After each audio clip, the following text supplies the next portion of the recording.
Hello everyone, welcome to my YouTube channel Sharmaji solution. আমাদের polity থেকে যে অধ্যায়ভিত্তিক ক্লাস চলছিল, আজকে তার পরবর্তী ক্লাস। চ্যানেলটি ভালো লাগলে লাইক, কমেন্ট এবং সাবস্ক্রাইব করবে এবং একটু যদি মনে হয় শেয়ার করে বা হোয়াটসঅ্যাপে স্ট্যাটাস দিয়ে দেবে প্রত্যেকে। শুরু করছি ফার্স্ট কোশ্চেন। ভারতীয় সংবিধান অনুসারে যে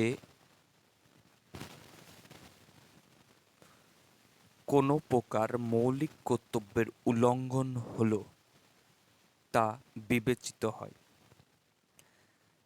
কোনগুলো মৌলিক কর্তব্য উল্লঙ্ঘন বলে মনে করলে বিবেচিত হবে? অপশান এ শাস্তিযোগ্য অপরাধ হিসাবে, অপশান বি শাস্তিযোগ্য অপরাধ নয়, অপশান সি শাস্তি প্রদানের বিষয়টি শর্ত সাপেক্ষ, অপশান ডি উপরোক্ত সবকটি ভুল।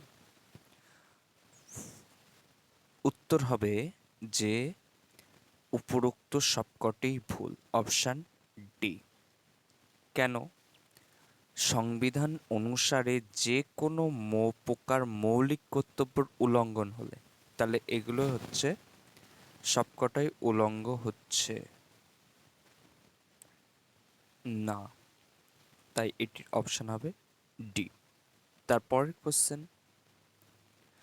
আজকের কোশ্চেনগুলো একটু টাফ টাফ, প্রত্যেকটাই আনকমন হবে, কিন্তু কোশ্চেনগুলো প্রতিটাই ভেরি ভেরি ইম্পর্ট্যান্ট। এরকম নেগেটিভ মাইন্ডের কোশ্চেন বা না দিয়ে কোশ্চেন হুবহু আসছে, তাই আজকে একটু কোশ্চেনগুলো টাফ রয়েছে।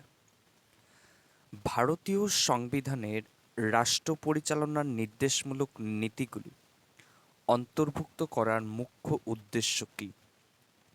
অপশান এ জনকল্যাণকর রাষ্ট্র প্রতিষ্ঠা করা, অপশান বি ধর্মনিরপেক্ষ রাষ্ট্র প্রতিষ্ঠা করা, অপশান সি সরকারের স্বেচ্ছাচারিতা রোধ করা, অপশান ডি খরচ নিয়ন্ত্রণ করা। সঠিক উত্তর হবে ভারতীয় সংবিধানের রাষ্ট্র পরিচালনার নির্দেশমূলক নীতিগুলি অন্তর্ভুক্ত করার মুখ্য উদ্দেশ্য হল জনকল্যাণকর রাষ্ট্র প্রতিষ্ঠা করা। অপশান এ জনকল্যাণকর রাষ্ট্র প্রতিষ্ঠা করাই হচ্ছে রাষ্ট্র পরিচালনার নির্দেশমূলক নীতিগুলির মুখ্য উদ্দেশ্য। তারপরের কোশ্চেন। ভারতীয় সংবিধানের নির্দেশমূলক নীতিগুলি হল অপশান এ নিরপেক্ষ কার্যনীতি অনুসরণ করার জন্য সরকার প্রতিনির্দেশাবলী, অপশান বি আন্তর্জাতিক স্তরে সম্মান বৃদ্ধির জন্য রাষ্ট্রকে নির্দেশাবলী, অপশান সি সুনির্দিষ্ট কিছু লক্ষ্য পূরণের উদ্দেশ্যে সরকারকে প্রদত্ত সদর্থক নির্দেশাবলী, অপশান ডি জনগণের স্বাধীনতায় হস্তক্ষেপ থেকে সরকারকে বিরত রাখার জন্য বিধিনিষেধ। সঠিক উত্তর হবে অপশান সি। নির্দেশমূলক নীতিগুলির হল সুনির্দিষ্ট কিছু লক্ষ্য পূরণের উদ্দেশ্যে সরকারকে প্রদত্ত সদর্থক নির্দেশাবলী। তারপরের কোশ্চেন।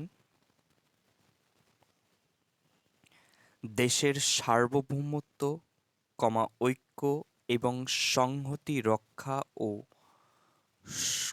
সাহায্য করা নাগরিকদের একটি, অপশান এ মৌলিক অধিকার, অপশান বি মৌলিক কর্তব্য, অপশান সি নির্দেশমূলক নীতি, অপশান ডি কোনোটিই নয়। তাহলে দেশের সার্বভৌমত্ব, ঐক্য, সংহতি রক্ষা করা নাগরিকদের একটি মৌলিক অধিকার, না মৌলিক কর্তব্য, না নির্দেশমূলক নীতি? সঠিক উত্তর হবে এগুলো প্রত্যেকটাই মৌলিক অধিকারের মধ্যে পড়ে। মৌলিক অধিকারের মধ্যে পড়ে, অপশান বি। তারপরের কোশ্চেন। রাষ্ট্রের নির্দেশমূলক নীতিগুলি আইনে রূপায়িত হয় তাকে বলা হয়। বলছে রাষ্ট্রের নির্দেশমূলক নীতিগুলি যখন আইনে রূপায়িত হয় তখন তাকে কি বলা হয়? মৌলিক অধিকার, অপশন বি মৌলিক কর্তব্য, অপশন সি সাধারণ আইন, অপশন ডি কোনোটিই নয়। যেগুলো হচ্ছে আইনে রূপায়িত হয় সেগুলোকে একটি মৌলিক অধিকার বলা হয়, অপশন এ। তারপরের কোশ্চেন, নাগরিকদের অর্থনৈতিক ন্যায় বিচারের কথাটি সংবিধানের যে অংশে উল্লেখ করা আছে? অপশন এ প্রস্তাবনা, অপশন বি মৌলিক কর্তব্য, অপশন সি মৌলিক অধিকার, অপশন ডি নির্দেশমূলক নীতি। নাগরিকদের অর্থনৈতিক ন্যায় বিচারের কথাটি সংবিধানের নির্দেশমূলক নীতিতে উল্লেখ করা হয়েছে। সঠিক উত্তর অপশন ডি। তার আগে একটু বলে রাখি যে প্রতিদিন হয়তো ক্লাস নাও হতে পারে, কেননা কোশ্চেন টাইপ, কোশ্চেন সাজানো সমস্ত কিছু করে তারপরে আমাকে সমস্ত কিছু একা একাই করতে হয়। তো আশা করছি চ্যানেলটি কন্টিনিউ হবে, ক্লাসগুলো কন্টিনিউ রাখার চেষ্টা করব। যদিও না হয় সপ্তাহে 2-1 দিন হয়তো মিসিং হতে পারে, সপ্তাহে 5টা ক্লাস 6টা ক্লাস হতে পারে হয়তো। তারপরের কোশ্চেন, রাষ্ট্র পরিচালনার নির্দেশাত্মক নীতিগুলি সম্বন্ধে আবেদন করা যায় কোথায়? Very very important. বলছে রাষ্ট্র পরিচালনার নির্দেশমূলক নীতিগুলি সম্বন্ধে কোথায় আবেদন করা যায়? অপশন এ হাইকোর্টে, অপশন বি সুপ্রিম কোর্টে, অপশন সি লোক আদালতে, অপশন ডি কোনোটিতেই নয়। সঠিক উত্তর হবে রাষ্ট্র পরিচালনার নির্দেশমূলক নীতিগুলি সম্বন্ধে আবেদন করা যায় অপশন ডি কোনোটিতেই নয়। হাইকোর্ট, সুপ্রিম কোর্ট, লোক আদালতে কোনোটিতেই নয়, অপশন ডি। এই সমস্ত প্রশ্নগুলোই মুরগি বানানো কোশ্চেন ছাত্রছাত্রীদের, তো এগুলো একটু খেয়াল করে রাখতে হবে। অনেকেই ভাববে যে হাইকোর্ট কিংবা সুপ্রিম কোর্ট দুটোর মধ্যে যে কোনো একটা অপশানে টিক দিয়ে চলে আসবে, কিন্তু উত্তর হবে কোনোটিতেই নয়। তারপরের কোশ্চেন, কত সালে মৌলিক কর্তব্য সংক্রান্ত অংশটি ভারতীয় সংবিধানের অন্তর্ভুক্ত করা হয়? অপশন এ 1976 সাল, অপশন বি 1978 সাল, অপশন সি 1980 সাল, অপশন ডি 1982 সাল। সঠিক উত্তর হবে মৌলিক কর্তব্য সংক্রান্ত অংশটি ভারতীয় সংবিধানে অন্তর্ভুক্ত করা হয় 1976 সালে, অপশন এ। তারপরের কোশ্চেন,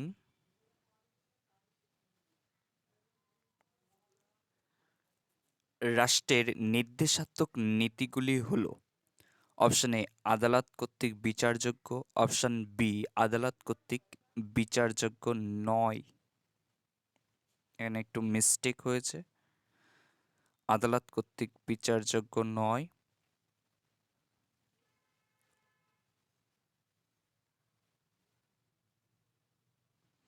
অপশন সি কেবলমাত্র, বানানটা ভুল, কেবলমাত্র কয়েকটি নীতি বিচারযোগ্য, অপশন ডি এগুলির কোনোটিই নয়। সঠিক উত্তর হবে রাষ্ট্রের নির্দেশাত্মক নীতিগুলি একটু আগেই পড়লাম, তাহলে অপশন বি আদালত কর্তৃক কোনো বিচারযোগ্য নয়। একটু আগেই বললাম যে কোনো আবেদন করা যায় না, তাই এগুলো কোনো আদালত কর্তৃক বিচারযোগ্য নয়, অপশন বি। পরের কোশ্চেন,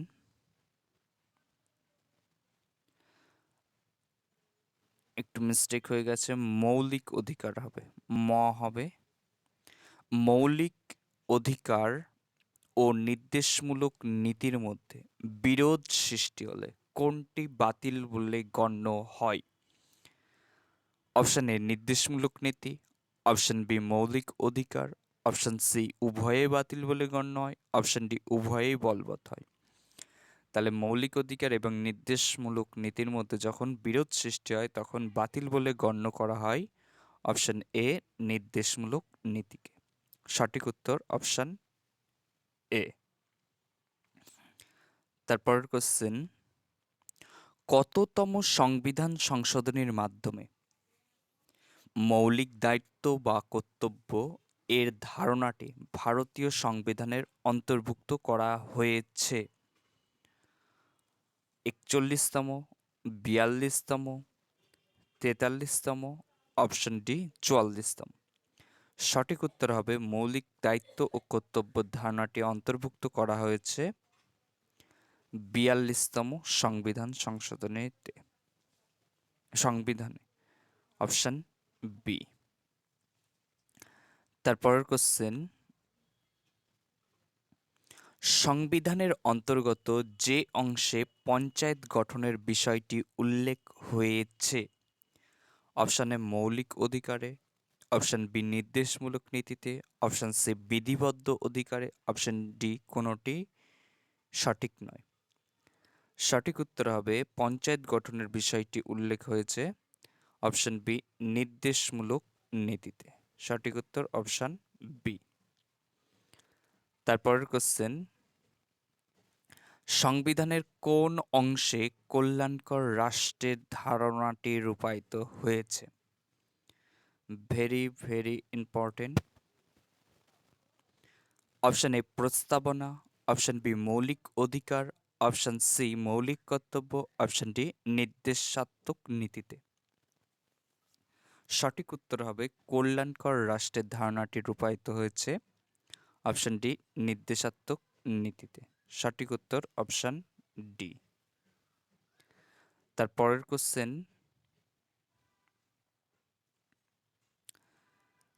তার আগে বলে রাখি চ্যানেলটি ভালো লাগলে লাইক, কমেন্ট এবং সাবস্ক্রাইব করবে এবং একটু শেয়ার করে দেবে। আর তোমাদের জন্য হোয়াটসঅ্যাপ এবং টেলিগ্রাম চ্যানেল করা রয়েছে, সেখানে জয়েনিং হয়ে যাবে।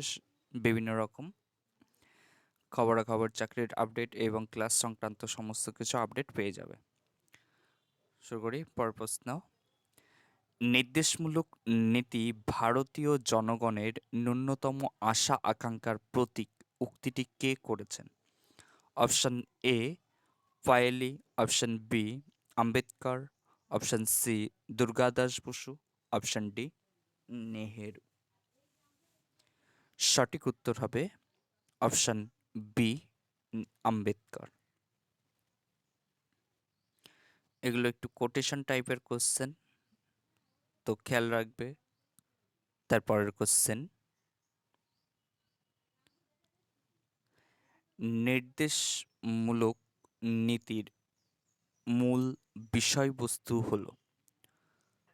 অপশন এ রাজনৈতিক ও অর্থনৈতিক অধিকার, অপশন বি রাজনৈতিক সাংস্কৃতিক, অপশন সি অর্থনৈতিক ও সাংস্কৃতিক অধিকার, অপশন ডি অর্থনৈতিক ও সামাজিক। সঠিক উত্তর হবে নির্দেশাত্মক নীতির মূল বিষয়বস্তু হল অর্থনৈতিক ও সামাজিক অধিকার, মূল বিষয়বস্তু অপশন ডি। তারপরের কোশ্চেন, ভারতীয় সংবিধানের উল্লেখিত নির্দেশাত্মক নীতির ধারণাটি কোথা থেকে গৃহীত হয়েছে? অপশন এ আয়ারল্যান্ডের সংবিধান থেকে, অপশন বি ভারত শাসন আইন থেকে, অপশন সি সোভিয়েত রাশিয়ার সংবিধান থেকে, অপশন ডি সুইজারল্যান্ডের সংবিধান থেকে। সঠিক উত্তর হবে নির্দেশাত্মক নীতির ধারণাটি অপশন এ আয়ারল্যান্ডের সংবিধান থেকে গৃহীত হয়েছে। কমেন্ট বক্সে কমেন্ট করে জানাবে সুইজারল্যান্ডের সংবিধান থেকে কি নেওয়া হয়েছে।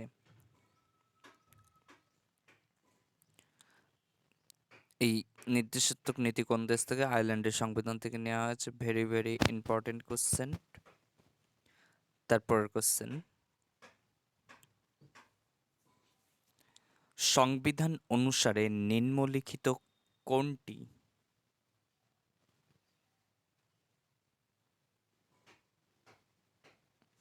ভারতীয় নাগরিকদের মৌলিক কর্তব্যরূপে বিবেচিত হয় না?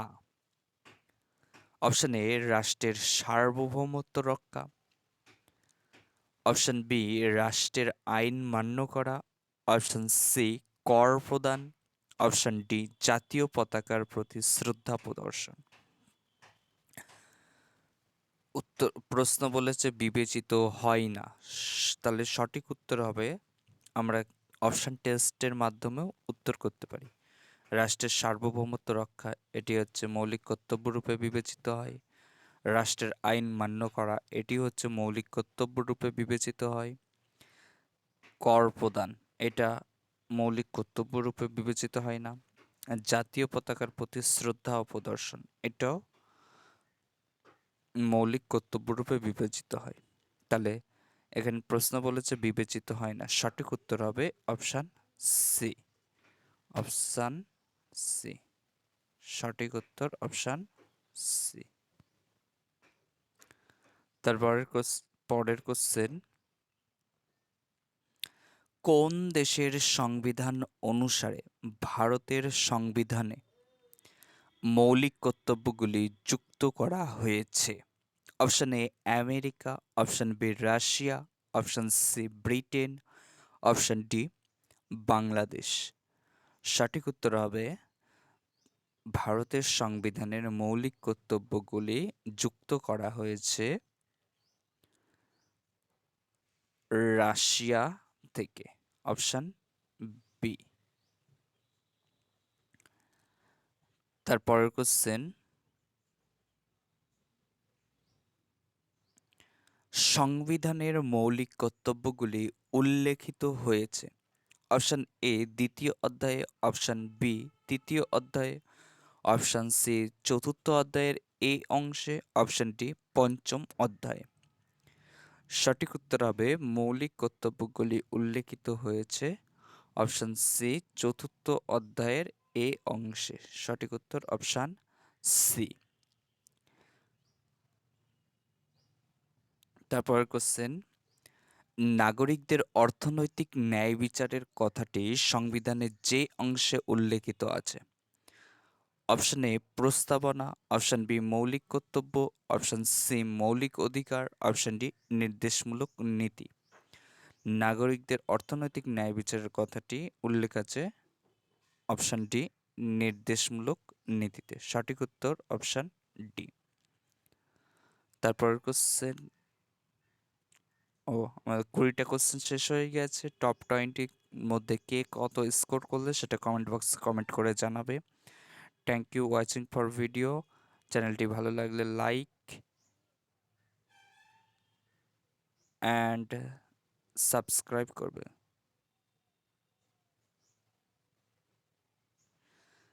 দেখা হচ্ছে পরবর্তী ক্লাসে। Thank you watching for this video.